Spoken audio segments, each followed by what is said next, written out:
Welcome to a JamiroFan Talks About episode of the QUAICast Podcast for the Jamly by the Jamly. And here's your host, JamiroFan 2000. What is up, ladies and gentlemen of the Jamly? This, of course, here is JamiroFan 2000 with yet another episode, a second episode of JamiroFan Talks About, which for people who are uninitiated in this series was a long-standing series over on my YouTube channel, the JamiroFan 2000 YouTube channel, where I take a discussionary look at the past, present, and future of Jamiroquai and their now over 30 years of music making. Here in the second episode of JamiroFan Talks About, I'm going to take one final retrospective look back at 25 years of Jamiroquai's seminal 1996 album, Traveling Without Moving, which ironically just recently had a release of their 25th anniversary commemorative vinyl, which came out all around the world on January 21st of 2022. As a bit of a footnote, I will be doing a complete unboxing of that said vinyl reissue over on my YouTube channel, so be sure to check out that content coming up very, very soon. But for this episode of JamiroFan Talks About, I thought I'd do a little reading like I recently did of the JK message that was, of course, in that 25th anniversary vinyl reissue of Jamiroquai's 1996 Travel Out Moving by reading the liner notes from the 2013 CD reissue, which, of course, was one of three reissues that was done by Sony celebrating 20 years of Jamiroquai's first three releases, 1993's Mercy on Planet Earth, 1994's The Return of Space Cowboy, and, of course, 1996, Traveling Without Moving. I thought I would go ahead and read the great lengthy message that was written by JK in the 20th anniversary edition on CD release of Traveling Out Moving, so everyone in the Jamly could listen to this great writing about JK reflecting on Traveling Out Moving, the production of Traveling Out Moving, and the inspiration for many of the songs for Traveling Out Moving, which would turn out to be one of the most important albums in the entirety of the Jamiroquai discography. And if you do not want to be spoiled by this write-up by JK, you can go to any retail website and find the 20th anniversary double CD reissue of the first three Jamiroquai albums in very plentiful quantities on any website you can think of. So Amazon, Discogs, eBay. You can find these two CD releases rather in good quantities around the world if you want to order them for yourself. But for members of the Jamly who want to hear this write-up by JK from this 20th anniversary double CD release of Traveling Out Moving, here we go. This was written by JK back in 2013. Virtual Insanity was the first thing written and the last thing recorded for the album.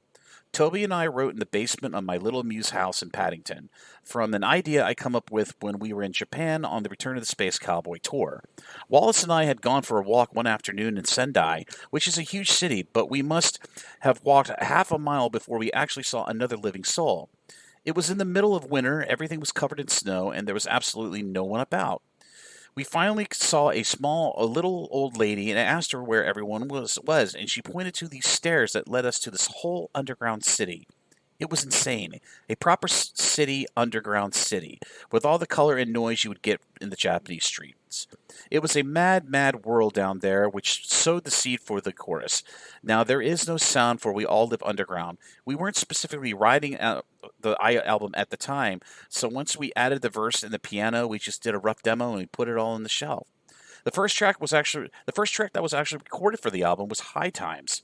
If Space Cowboy was alluding to the drug issues we had that had helped make the difficult second album an absolute fucking nightmare, High Times was admitting the truth of the matter of where I had been and how lucky I was to be coming on out the other side. I've never touched crack cocaine, but it is a slippery slope, and the verses imagine someone who has gone all the way down it. Little Angela suffers delusions from all these high times. She's been cleaning up since 14 on the main line, and her hunky, funky junkie of a boyfriend got her on late nights with a skirt tight. The chorus was more personal. Last night turned to daylight, and a minute became a day. Last night, all my troubles, well, they seemed so far away. Searching my reflection for a glimpse of another me. I've got to get away from all these high times, because these high times are killing me. The lyrics were very hard and dark. It was a huge track, and there was great feeling in the studio when we were recording it. Derek laying down these solid drums and everybody grooving along to it. There was a real intensity which carried all the way through the recording of the album. The vocals were done in one take, and when we listened back to it, we knew we had smashed it. I thought to myself, yeah, this is good. Going into this album, I decided that needed to do a few changes. Emergency on Planet Earth and Return of Space Cowboy went on to sell nearly 3 million copies apiece, but at the time we had only done 1.5 million each, and while that was good, I didn't want to become this semi-underground kind of act that stuck to its little niche and sold 1.5 million albums every time. I wanted to break out and do something bigger, more international. To do that, we had to do things differently. First, the way we recorded, I couldn't go through the experience of the Return of the Space Cowboy again. We needed to be more focused and we needed momentum. So I booked us a big residential studio where we would be on the top of each other all the time, and we could work at all hours, whenever we needed to. Secondly, the skinny kid in the big coat and the fur hat had to sharpen up and get slicker. So did his music. The second album had some amazing flavors and musical details on it, but it was incredibly complex and hard to get your head around, especially for us making it. If we wanted to extend ourselves, we needed to have a more universal sound. The residential studio that had exactly the right effect and probably went a long way in making the album the watershed it was. The vibe was great. There was this great camaraderie in the band, and we were all going more and more confident, and we were all having fun. They were good times, and that comes across on the tracks. The next track we recorded was Use the Force. I had been asked to write something for Euro '96, so there was going for this real vintage football vibe. Solas doing all the percussion like it's Brazil 1970. Already we had the confidence coming through. We were learning that we didn't have to throw everything at a track. The changes were subtler, and even though it was one of the harder tracks on the album, it glides along. It's in flight. We're not pushing it. We're allowing it to have its own momentum. We're learning that we don't have to hammer it all out all the time, that it doesn't have to be thrown in your face to be groovy. Really, we were learning how to put the boogie in by leaving stuff out. The Return of the Space Cowboy was all or nothing. Everything's in there. On this album, there was a lot of more space. I remember having an argument with Stewart about Cosmic Girl because he thought the bass line was too simple. We had just come out of this club, and I'd had a great night, and for whatever reason, we were feeling inspired and started singing. She's just a Cosmic Girl. I may have had a particular young lady on my mind from another galaxy. My heart's in zero gravity. Then I sang Stewart the bass line. He wasn't having any of it. We had a furious argument. I think I sang him Roy Ayers' Everybody Loves the Sunshine to prove my point that the bass doesn't have to be complicated, that it could just play the rhythm. He wasn't happy about it, though. All Right was the next bass line that came out of nowhere. I had gone for a pee, and it came to me as I went. After I'd finished, I went running back in the studio and told everybody to stop what they were doing, and within 5 minutes we had this boogie going, and it wasn't